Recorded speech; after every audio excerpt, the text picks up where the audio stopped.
Fala ricos, Caio Spisso aqui. Nesse vídeo vou te ajudar a entender se vale a pena ou não investir no fundo imobiliário XPCI 11. E para te ajudar a entender, eu vou compartilhar minha tela, onde que vamos olhar junto o último relatório disponível pelo fundo com as informações dele dos últimos meses, para a gente conseguir ver se ele é um bom fundo ou não para investir. E sem mais enrolação, vem aqui comigo para minha tela. Então, pessoal, eu estou no site oficial dele, do fundo XPCI, e não se preocupa que eu vou deixar o link aqui na descrição, caso você queira entrar e queira fazer o mesmo processo que eu vou te mostrar agora, que é para chegar no relatório para a gente conseguir analisar. Então, quando você entrar no site, vai aparecer algumas informações que você pode só clicar em X, e aqui em cima você pode vir em resultados, e aí tem todos esses resultados. O que eu disponibilizei aqui para a gente ver junto é um do relatório mensal, que é do último mês disponível. Deixa eu aceitar todos os cookies aqui. Eu baixei esse daqui, ó, relatório mensal de junho, porque nós estamos em julho, julho ainda não acabou. Para quem não consegue ver aqui embaixo, hoje é dia 29 de julho, é aquele dia que tá frio pra caramba em todos os estados do Brasil, inclusive aqui onde eu estou na Baixada Santista e tá frio pra caramba aqui. Então, como não acabou julho, vamos pegar esse relatório que é o de junho, e eu já baixei, ele está aqui em cima, tá? E o relatório do XPCI, ele começa basicamente falando sobre o comentário do gestor, que o que é o comentário do gestor, tá? O comentário é onde que ele vê todo o cenário macroeconômico do fundo, as exposições que o fundo tem com seus ativos e também sobre o mercado internacional, porque o fundo muitas vezes investe em alguns ativos que estão fora do país. Então ele faz um comentário macro aqui de toda a economia.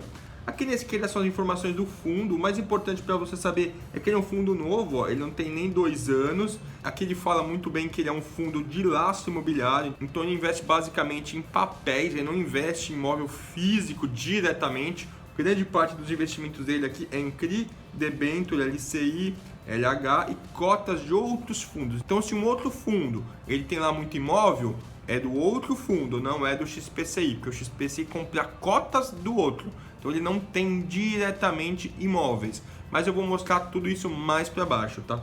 Então, se você continuar olhando para baixo, tem outras informações, o CNPJ do fundo, o código utilizado, qual que é o patrimônio líquido aqui, que está na casa de 630 milhões de reais, que é bastante dinheiro isso. Tem o valor do patrimonial da cota e tem algumas outras informações aqui que não vem muito ao nosso caso, para fins da nossa análise, tá? Nossa análise começa mais ou menos por aqui, onde a gente começa a ver a distribuição de rendimento, tem um leve textinho e as informações aqui debaixo do fluxo financeiro, que para mim esse quadrinho é um dos mais importantes para você pensar se é um fundo bom ou um fundo ruim.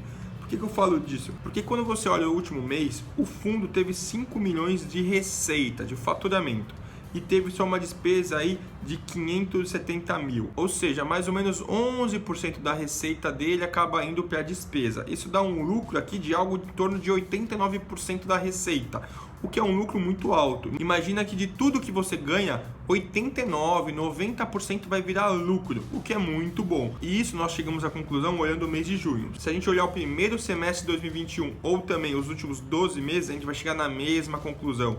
Por exemplo, a receita aqui de 68 milhões de reais e só teve uma despesa de 6,7 milhões, que dá mais ou menos também 10%, um pouco menos de 10% nesse caso.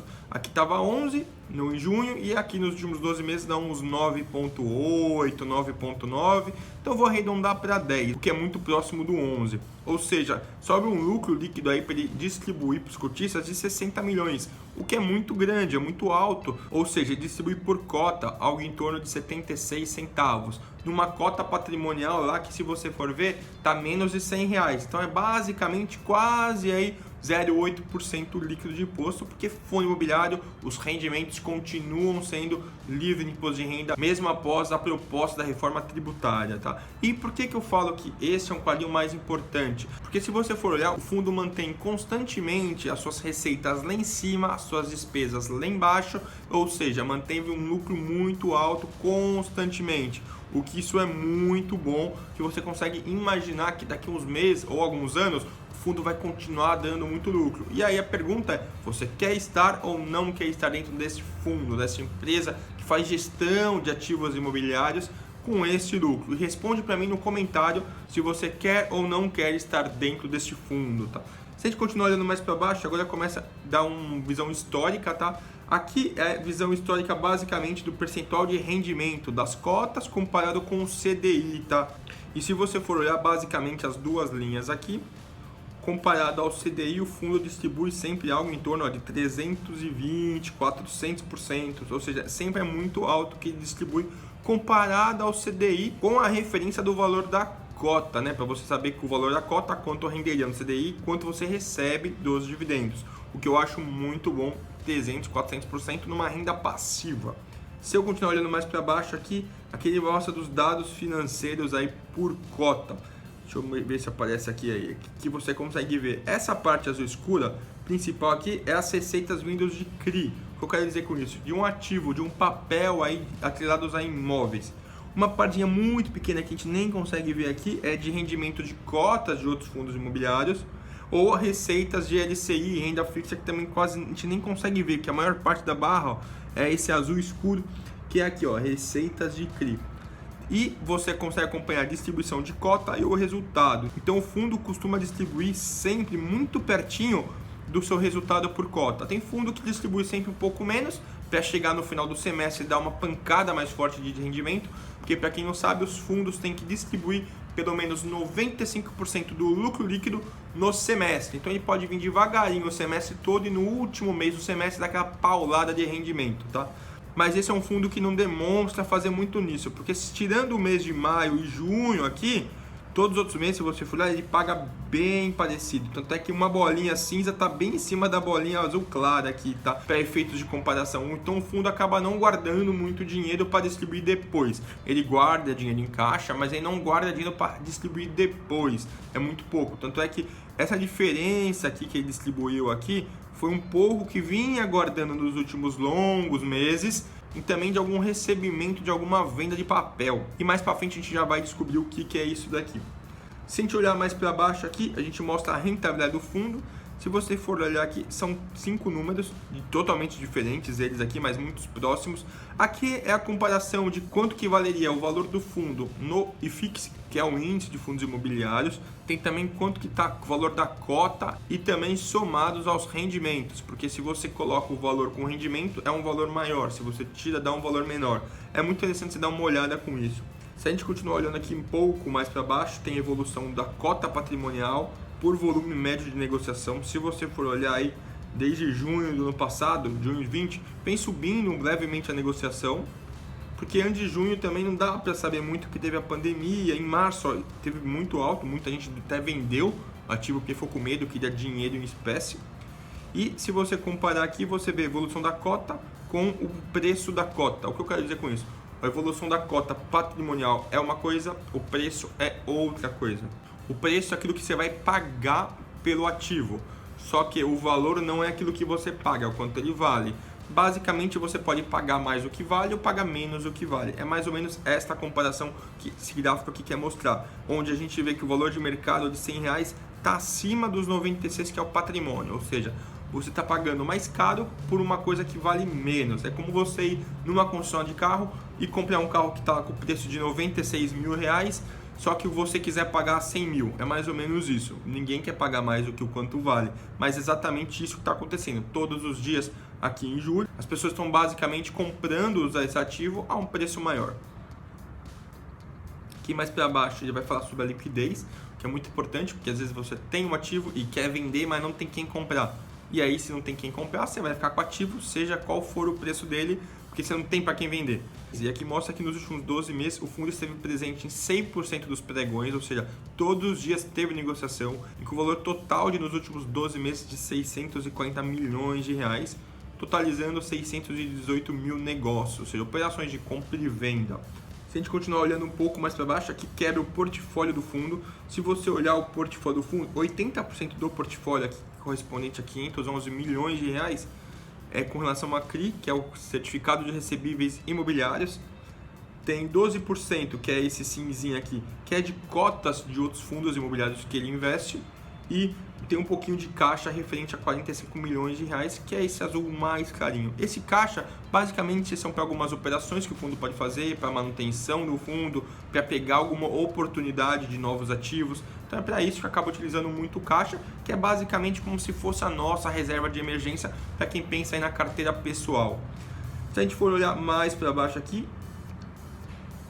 ele começa a quebrar o tipo dos ativos, basicamente ele quebra o tipo dos CRIs, que a maior parte aqui é com relação a comercial, ou seja, são CRIs para a parte de comércio. Uma segunda maior parte aqui é para crédito corporativo e por último é um CRI aí pensando em imóveis de residência, ou seja, alguma empresa vai montar lá um complexo de moradia e precisa de dinheiro, então acaba emitindo os CRIs, pessoas investem, fundos investem nesse CRI, para a empresa lá poder criar aquele complexo de moradia, né, residencial que ela está querendo. Se a gente vier mais para baixo, aqui vai mostrar o cenário dos fundos imobiliários aqui no geral no mercado brasileiro. Um pouco mais ele mostra a exposição dos FIIs, ou seja, daqueles fundos imobiliários, eu vou mostrar para vocês aqui em cima que ele investe, ó. Desses 12% que ele investe em fundo imobiliário, está distribuído basicamente a sua maior parte nesse KNCR11, depois o XP Malls, que é o XPML11. Para quem não sabe, eu já fiz um vídeo avaliando esse XP Malls, que é um fundo imobiliário de shopping que eu adoro. Eu tenho cota e vou continuar comprando por um bom tempo. O vídeo já vou deixar aqui em cima se você quer ver dessa análise. Eu compartilho a tela, é o mesmo esquema do vídeo, tá? Ele também coloca nesses outros dois ativos aqui de baixo, dois não, falei errado, nesses outros três ativos aqui de baixo, aquela parte pequena de 12% que ele investe em fundos imobiliários. E se a gente vir mais para baixo agora, ele vai mostrar quais são os setores mais ou menos que aqueles fundos imobiliários atuam. Esses fundos aqui de cima que eu acabei de mostrar para vocês, esses 5, que mostra que 68% daqueles fundos imobiliários ali que ele investe, com aqueles 5 que eu acabei de mostrar, são fundos imobiliários de recebíveis, de papel, basicamente. E 31% são fundos de shopping, ou seja, é um fundo imobiliário que tem diversos shoppings, diversos inquilinos e que ele investe no shopping. Então, basicamente é isso. Quando a gente continua olhando aqui para baixo, ele vai falar agora sobre os créditos imobiliários, que aí a lista já é um pouco grande que ele investe aqui, e ele acaba falando um pouco da atuação, dos tipos de CRIs que ele tem, quais são os tipos de CRI, e entre parênteses aqui é o crédito oficial que foi cadastrado este ativo lá na CVM, tá? Para quem não sabe, a CVM é o órgão regulador que regula o mercado de capitais. E aqui já fala basicamente a remuneração dos CRIs, que a maior parte aqui, se você for lá, está atrelada a IPCA+, uma parte em CDI e uma partezinha pequena do IGPM, o que é muito ruim até pra gente, porque para quem não sabe, o IGPM veio crescendo muito nos últimos 12 meses, está mais de 30%, então imagina que você tem contratos atrelados ao IGPM em que vai ganhar 30% mais alguma coisa.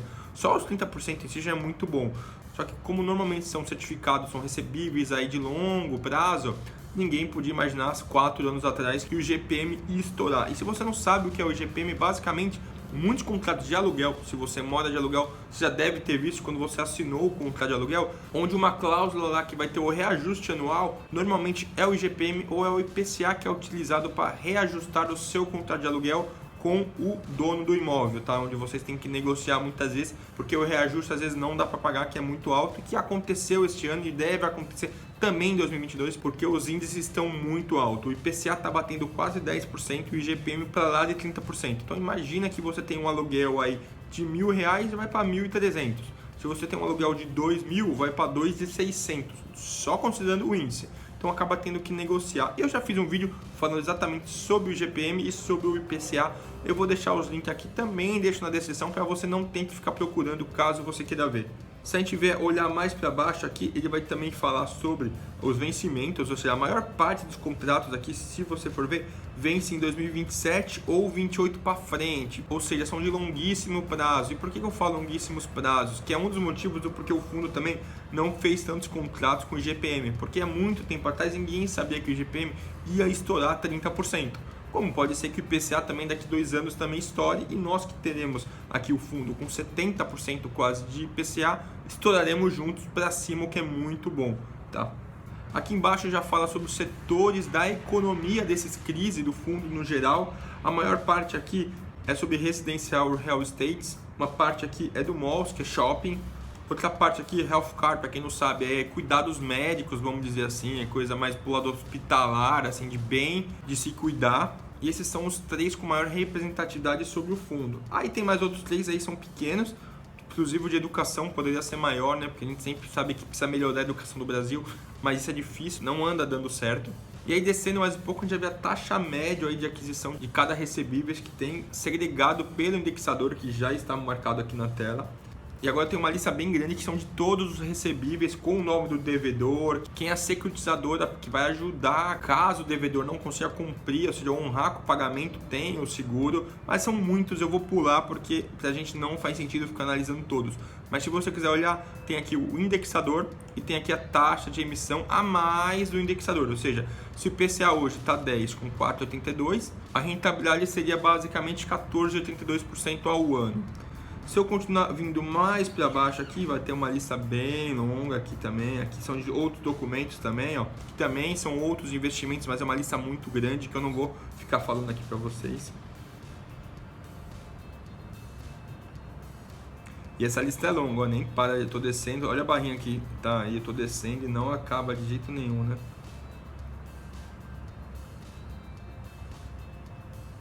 E acaba por aqui, pessoal. E se você for olhar até o relatório também já acaba junto aqui, tá? Se você gostou do vídeo, se inscreve no canal que ajuda muito a gente. Muito obrigado por terem assistido.